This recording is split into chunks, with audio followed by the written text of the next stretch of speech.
पाकिस्तान के domestic circle में अगर कोई लड़का रन्स के अंबार भी लगा दे, लेकिन उस लड़के के पास अगर कोई पीआर एजेंसी नहीं है या फिर उस लड़के के पास जिस तरह कहते हैं ना मोटी तगड़ी पर्ची नहीं है, तो उसको एंट्री पाकिस्तान टीम में कभी भी नहीं दी जाएगी। और हम इसकी वाज़ेह मिसाल हमारे पास मौजूद है साहबजादा फरहान की सूरत में कि पिछले 3-4 सीजन से वो मुसलसल डोमेस्टिक में अच्छे रन्स कर रहा है, रन्स के अंबार लगा रहा है, लेकिन उसको पाकिस्तान टीम में मौका नहीं दिया जाता। और अगर दिया भी जाता, कोई 1-2 बार मौका दिया भी गया, तो उसको उस नंबरों के ऊपर खिलाया जाता है जिसपे कभी उसने ज़िंदगी में बैटिंग ही नहीं, क्योंकि वो डोमेस्टिक में या तो एज ओपनर खेलता है या फिर नंबर 3 के ऊपर बैटिंग करता है। और न्यूजीलैंड की जो सीरीज़ हुई थी गालिबन 2 साल पहले, जिसमें शाहीन शाह अफरीदी कप्तान थे, उसको 2 मौके दिए गए थे साहबजादा फरहान को। एक मैच में उसको नंबर 7 के ऊपर बैटिंग करवा देगी और उसके बाद दूसरा जो मैच था उसमें नंबर 5 के ऊपर उसको बैटिंग करवाएगी। और दोनों मैचेस में ज़ाहिर वो इतना अच्छा परफॉर्म नहीं कर सका, वैसे भी उसकी बैटिंग जब आई थी आखिरी को 2-4 ओवर ही रह गए थे।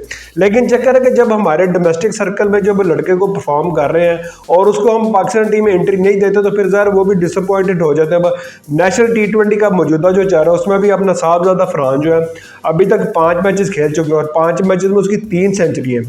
उसमें 2 मैचेस में वो नट आउट गया, एक मैच में उसने 162 रन बनाए, वो नट आउट गया। फिर एक मैच में उसने 114 रन बनाए, उसमें भी वो नट आउट गया। एक मैच में उसने 148 रन की बारी खेली है।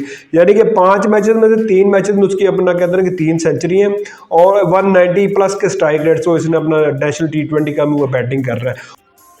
और पिछले साल PSL का जो सीज़न था वो साहबजादा फरहान ने लाहौर कलंदर की जानिब से खेला था, उसमें भी उसने 8 बारियां ली थी और 8 बारी में उसने 286 रन के बनाए थे। और सबसे ज़्यादा लाहौर कलंदर की जानिब से रन बनाने वाला वो साहबजादा फरहान ने, जिसमें उसकी 3 50 में थी और 138 के स्ट्राइक रेट से उसने यानी कि बैटिंग की थी। लेकिन माशाल्लाह लाहौर कलंदर का ये कमाल कि इस सीज़न में अपना उसने रोटेन ही नहीं किया साहबजादा फरहान को।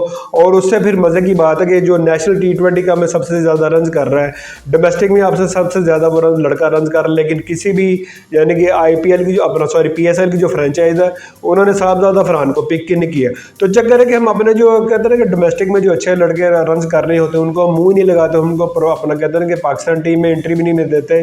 फिर PSL की जो फ्रेंचाइज है वो भी उनको मुंह नहीं लगाती। और इसमें फिर ज़्यादा जो डोमेस्टिक में हमारे और जो अदर लड़के, जिसमें अपना यासिर खान होगी, वो भी एज ओपनर खेलता है, वो भी बड़ी अच्छी परफॉर्मेंस देता है, लेकिन उसको भी यानी कि प्रॉपर चांस नहीं दिया जाता। फिर उसके बाद मिडल ऑर्डर में ख्वाजा नाफे, वो भी यानी कि डोमेस्टिक में रन के अंबार लगा रहा है और यानी कि वो बड़ा क्लीन हिटर है, लेकिन उसको भी पाकिस्तान टीम में एंट्री नहीं दी जा रही। तो चक्कर है कि जिसकी PR एजेंसी अच्छी हो, जिसके पास तगड़ी पर्ची हो, आपके पास हसन नवाज है, हालांकि वो डोमेस्टिक में बहुत ज़्यादा उसके रन नहीं, लेकिन उसको डायरेक्ट पाकिस्तान टीम में एंट्री भी दे दी गई। फिर उसके बाद उसको 5 के 5 T20 मैचेस भी खिला देगा और रिजल्ट हमारे सामने कि एक मैच में तुक्का लग गया, उसने सेंचुरी लगा दी। ठीक है, टैलेंटेड लड़का, लेकिन अभी उसको कम से कम मजीद 2 से 3 साल डोमेस्टिक में ग्रूम होना चाहिए था। को PSL की जानिब से मजीद 1 से 2 सीजन वो खेलता, फिर उसको पाकिस्तान टीम में एंट्री करवाती, लेकिन उसको आपने पाकिस्तान टीम में डायरेक्ट एंट्री करवा दी, 1 सेंचुरी लगा दी और 4 मैचेस वो नाकाम रहा। और दूसरा लड़का अब्दुल समद, जिसकी यानी कि उसकी डोमेस्टिक में भी कोई बहुत ज़्यादा परफॉर्मेंस नहीं है, लेकिन उसको भी आपने न्यूजीलैंड के खिलाफ 5 के 5 T20 मैचेस खिला दिए और 5 मैचेस में वो 100 रन भी नहीं बना सका। तो चक्कर है कि जिसके पास तगड़ी पर्ची होगी वो डोमेस्टिक में बेचल 2 मैचेस खेला हो या 5 मैचेस खेला हो, उसकी डायरेक्ट पाकिस्तान टीम में एंट्री करवा दी जाती है। और जो पिछले 5-7 साल से मुसलसल यानी पाकिस्तान टीम यानी एंट्री मारने की जगह तलाश कर रहा है, उसको पाकिस्तान टीम एंट्री नहीं दी जा रही, हालांकि डोमेस्टिक में वो शानदार परफॉर्मेंस दे रहा है।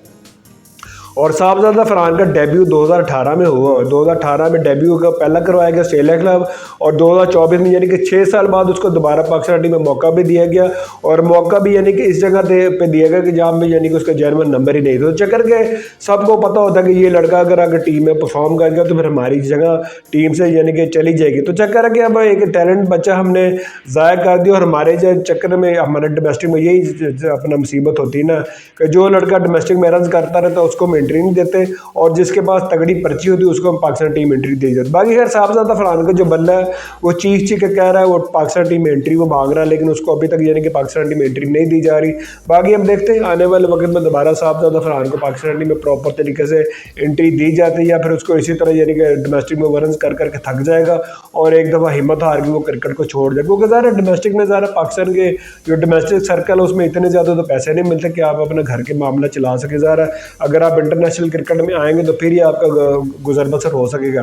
तो चक्कर है कि साहबजादा फरहान भी पिछले 4-5 साल से जो पाकिस्तान क्रिकेट के जो सिलेक्टर हजरात और PCB को कहते हैं कि मुँह चढ़ा रहा है, हर साल वो रन के बाहर लगाता है और अपना वाइट पेपर लेके जाता है, लेकिन उसको पाकिस्तान टीम में एंट्री नहीं दी जाती। बाकी अभी तक के लेते हैं, अपने बहुत ख्याल रखिए, दुआ में याद रखिए।